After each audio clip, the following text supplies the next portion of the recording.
the main square of Lucca, Tuscany, one of the most famous cities in Italy actually. Florence, Lucca, Pisa, in this area. Yeah, there was a Roman amphitheater right here, so this square grew on the side of Roman amphitheater, and it's quite special, super ancient. Hello friends, we are on the main square, St. Martin's Square of the town of Lucca in Tuscany, Italy. And we just visited here a cathedral, which you will see in a moment.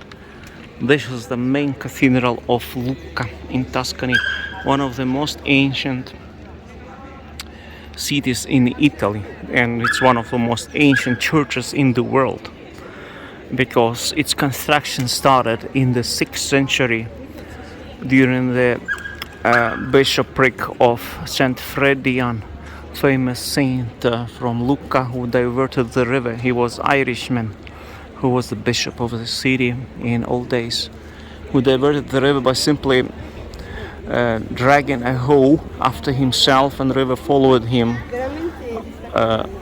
wherever he told the river to go, basically. A miraculous event which is described in the book called Dialogues by Pope Gregory. You can read the story. Saint Frediano in Italian, I think he's called Frictiano in Latin or something like that. San Frediano in local language. The Irish Bishop of Lucca. In the first centuries, this city and the northern Italy was Celtic. So probably people still spoke Celtic language that he could use here in the north of Italy. Gallia Cisalpina, I think it was called. Milan and the areas around it, Lombardy, parts of Tuscany. So here we are, the main cathedral of Lucca, dedicated to Saint Martin of Tours, whose relics are preserved in Tours in France, south of Paris. He was a warrior saint, and there's his sculpture here. The warrior saint, Saint Martyr, the most famous medieval saint, the most popular saint in Middle Ages in Europe. Saint Martin of Tours. Here you see him on a horse with a sword, with a poor man. He was providing relief to the poor. He was a great charity worker. At the same time a warrior. That's why his cult was so popular through Middle Ages, because he was a warrior. And all the states, many states, republics used him as his patron, like St. George, who was also a warrior.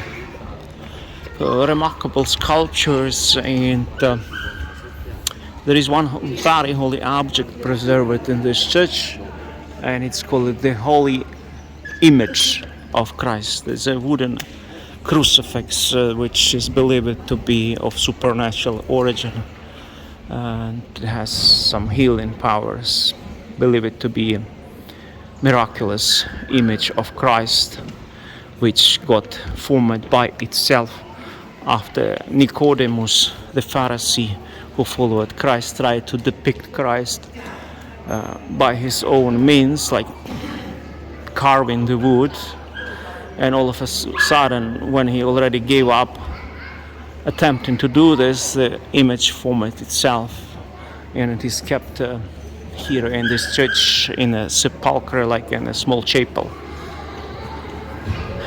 So a remarkable church, and if you have a chance to visit it, you can. You have to pay €3 to enter the church, which I believe is a sin. People who do this, who charge the money for church entry, are doing evil to themselves. Entries to the churches should be free. The medieval saints would be outraged when they would hear that nowadays to enter the church you have to pay. This is absolutely unacceptable in my opinion. Well, I don't mind giving a donation to the church, but it should be done by free will. They shouldn't force anybody, especially upon the entry to the church, to pay a fee, because not all people can afford. Church is a house of the poor, first of all, because God, Christ called it the poor man, and he opposes the rich. And here they are trying to make money by charging the people for church entry to the house of God.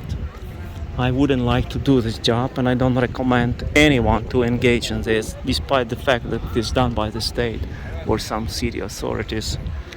They are not always right. Nazis are a good example, who had been murdering people by millions, and they have been employing people to do that. Not every state job, official job, will bring you good. I can reassure you on that. You have to use your own reason, mind to choose what are you going to do and what you're going to work, not to do any evil to anyone, because the state job does not necessarily mean it's all good or all right, because state is made of humans, and they do not always choose the right and do not always do good. So this is the Christ and the angels there on the top, and the saint. Here is Saint Mary, and I guess 12 apostles. Saint Thomas is to the right, Saint Philip to the left. Incredible carvings. The doors of Saint Lucca Cathedral, Saint Martin of Tours here, and there a Christ taken down from the cross.